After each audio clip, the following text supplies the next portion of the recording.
All right, folks, this is Harris Sultan, the ex-Muslim atheist, and welcome to another episode of Sultan's House of Sin.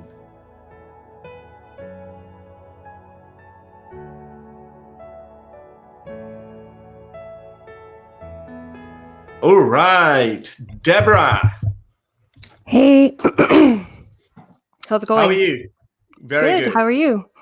I'm very good, very good. So, I actually thank you for coming on such a short notice, because one thing that really annoys me a lot is these overjoy of Muslims, especially Pakistani Muslims. Actually happens pretty much everywhere amongst Muslims. That they go so happy. Did your photo was ever used as a propaganda? Look, this Western woman has come to Islam because she has found the one true religion. Were you ever used as a propaganda? I didn't do a whole lot of stuff online like back then, but I mean, in person, I was propped up and used as an example of, the right way to practice and the right way to dress. I mean, because I was okay with polygamy, I had men would bring their wives to me to educate them on how to behave and how to accept that kind of thing. So I was really kind of an example of what the real Islam should look like, kind of thing.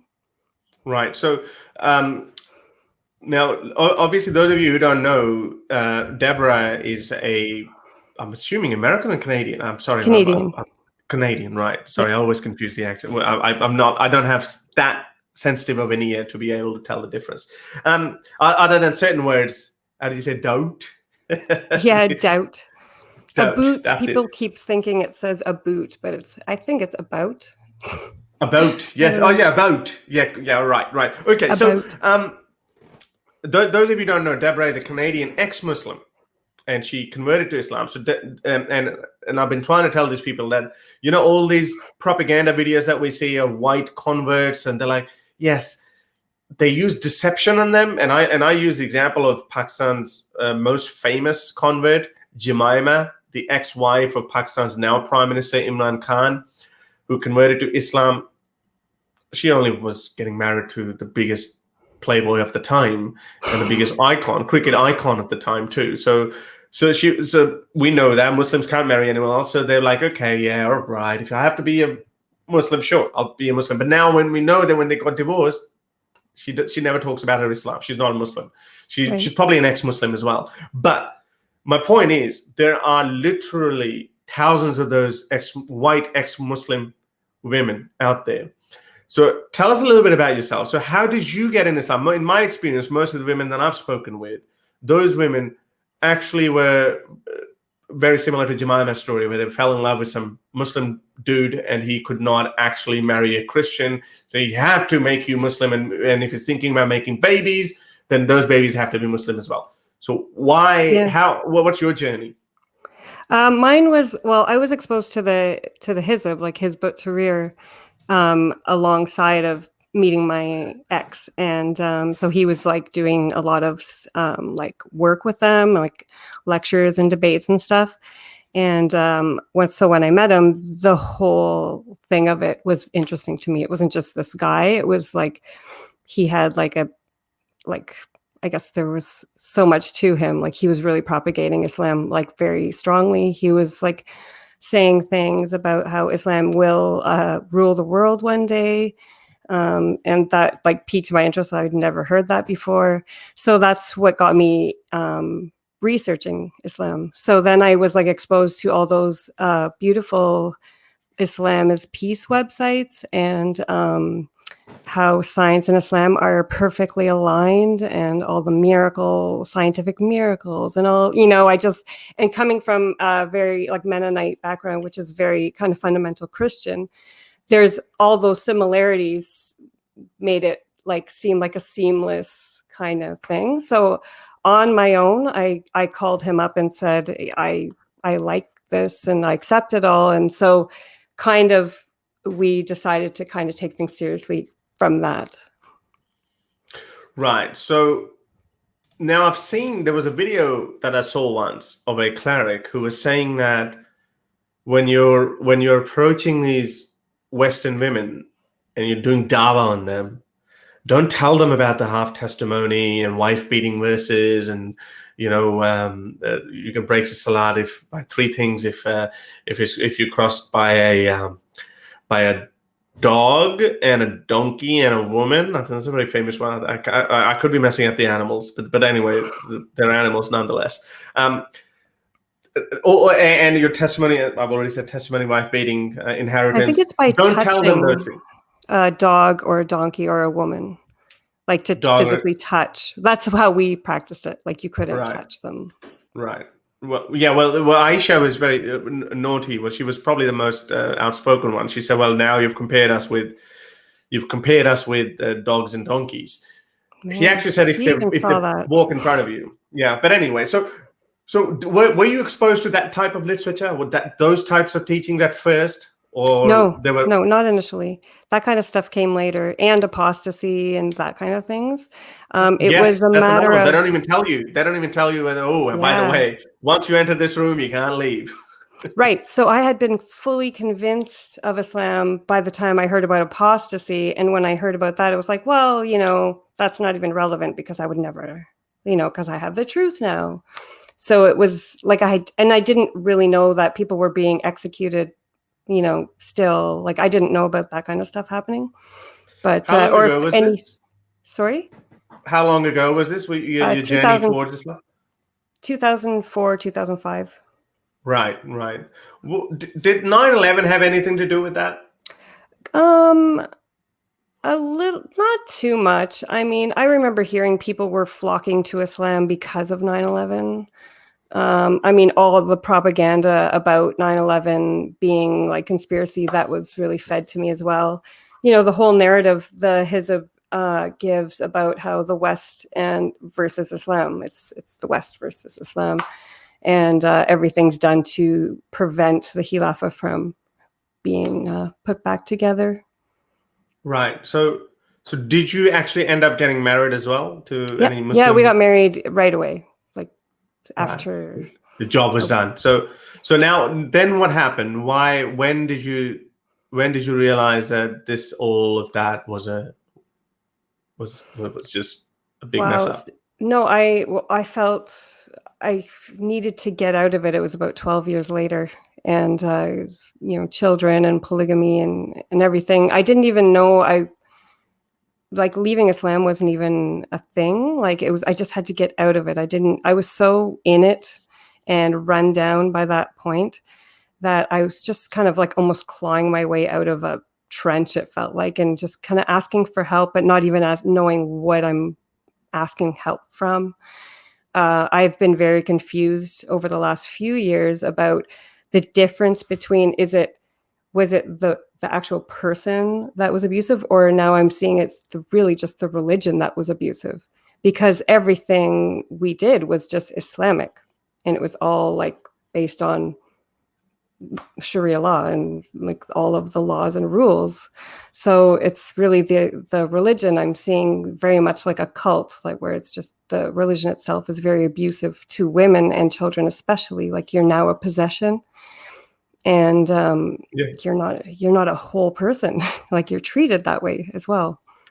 Yeah, like I was showing the verse which was saying your women. I mean, in the language is like that your women. It's just something that we cringe. I mean, I was referring to that, and then it came out of my mouth subconsciously. Maybe there's a Muslim in me as well, and I say your women. I was like, whoa, what am I saying? That's just bad. It doesn't sound right. But it's just in it. Yeah, it's embedded in the religion. It's just one of those things where someone else was one of the calls, and he was saying that his cousin was very progressive Muslim living in Washington, D.C., and she went to a very progressive cleric to do the nikah, the marriage ceremony, and then she was told by the cleric right then and there that there's no such thing as marital rape in Islam, and she was outraged, and she came back to this guy who speaks with us. He's an ex-Muslim, and he told her, well, I told you. So in your case, you said that polygamy as well. So were you in Canada at that time, or did you actually ever? Yeah. No, so your husband married other women while in Canada? Yeah. And you were led to believe that it's okay. A lot of people do it. Like once we did it, that's when we got to know how many people actually do it. And it's very common. It's really crazy. Like it's just like a guy here in Canada, it's kind of like just a guy has a bunch of girlfriends with a bunch of babies. Like that's all they treat it like. So I can understand with women who grow up in a Muslim household and they've been conditioned that way from childhood. And I know even in Pakistan, there's no culture of second wives, and it's being popularized now by certain clerics who are offering that if you do a second marriage, I'll bear 50% of the expenses. But overall, in Pakistan, there's no culture of polygamy as it is in Afghanistan or in Arab countries, because we know that even when I speak with those modern progressive Pakistani Muslim apologists, women apologists, who then I say, what about that? They're like, no. They just totally ignore that because, it's just something that we know that you're biologically designed to not agree with. So in your case, though, you growing up as a Canadian woman, where polygamy was obviously, I'm not sure about your previous religion. I've never heard of that. There's nothing in it's just like Christianity. There's right. So in that culture, I would assume that polygamy is something that's frowned upon. Right. So how could you, after growing up with that, how could you actually? I just want to understand what they do to these women that they actually let go of everything and they just adopt this worldview that is not even friendly to them. You have to accept it all. You're now a slave to Allah. That whole no compulsion in religion goes out the window once you say your Shahada, and now you become a slave and you have to accept every single thing equally. Just like accepting to wear the hijab, you have to accept that your husband can have 4 wives and there's wisdom in it no matter what. Like whether you try to put your, feeble human wisdom onto it, you have to trust what your creator created you for. And so I really trusted that if I had just adhered to it the right way, that God would just like give me the peace, because as a wife, you're taught that no matter what your husband tells you to do, you're obeying him kind of supersedes whether or not what he tells you to do is right even. So I've had sisters tell me, my husband does this and this and forces me to do that. But as long as I obey him, like Allah will only hold him accountable. I'm going to get rewarded for. So you're really trapped in this like subservient, no matter if you get angry about having to do everything in the house and that he's telling you to do it. If you do it with the kind of heart of just being an obedient wife, then Allah will soften your heart and will reward you. So you're just kind of stuck in that mindset. And that's what traps you too. If you want to try to get out, you're really stuck, like, because you're at your husband's mercy. Yeah, I remember this is reminding me of one of the wives of Muhammad. I can't remember her name. She said that, Muhammad, you're nonstop with women, so you're getting married over and over again. So when Muhammad proposed to her, that's what she said. She said, "You're marrying so many women. I have a jealous heart. I would not like you to marry other women." So I declined. But Muhammad, again, as manipulative as he was, he said, "Oh, don't worry, Allah will remove jealousy from your heart." And then, she did marry. So he might have been a Casanova of his time. Who knows? But so that's I believe that's kind of a logic that they use. That, well, you have accepted Allah, but Allah will take care of it. So you have to take it all. You have to, like, it was funny, like what you were saying about most Pakistanis that reject it. It's all the Pakistani Muslims that I knew at the time, they were the ones that would like come to me and like try to stop me from doing it and tell me like why this day and age women shouldn't do it. It was only the Pakistani Muslims that were, yeah. So they were telling you don't do it.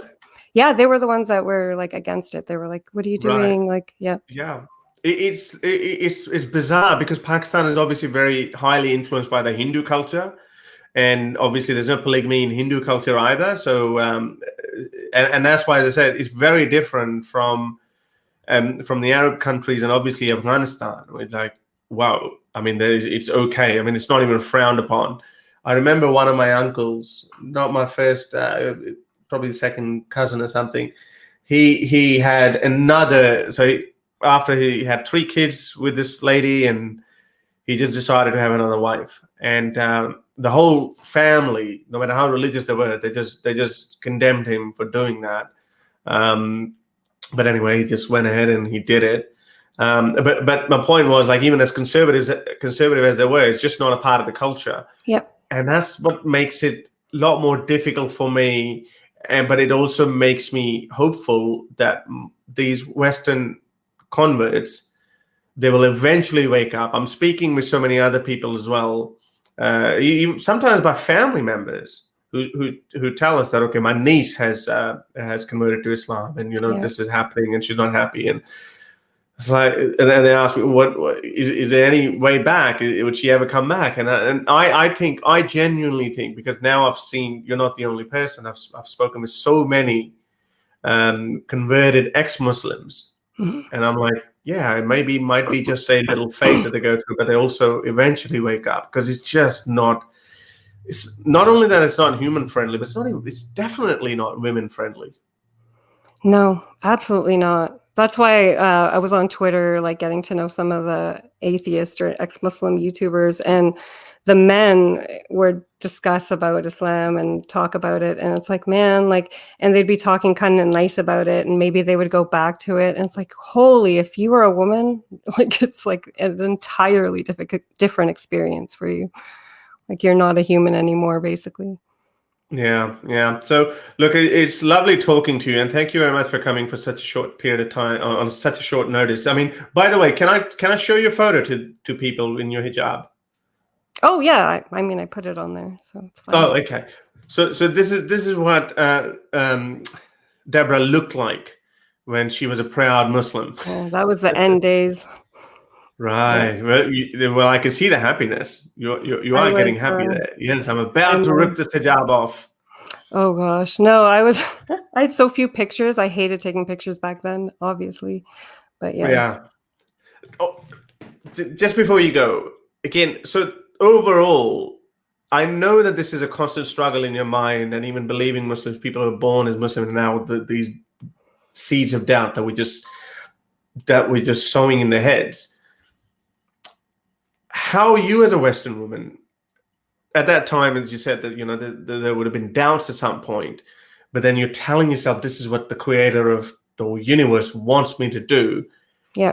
What was this, a state of comfort, or was that a state of constant struggle and depression at some point while you are living that experience? I felt like that was the only thing I had to cling to. I couldn't. You have no one else to confide in, right? So you just kind of like cling to that, and you're watching your body like physically go through the emotions, but your mind is stuck in this, like, just referring to God for everything, and it's really confusing. And I saw myself being wore down to a point where I was just didn't know where I would end up. I walked to the emerge at the hospital. I was like, I don't know what I'm doing. It just broke me, basically.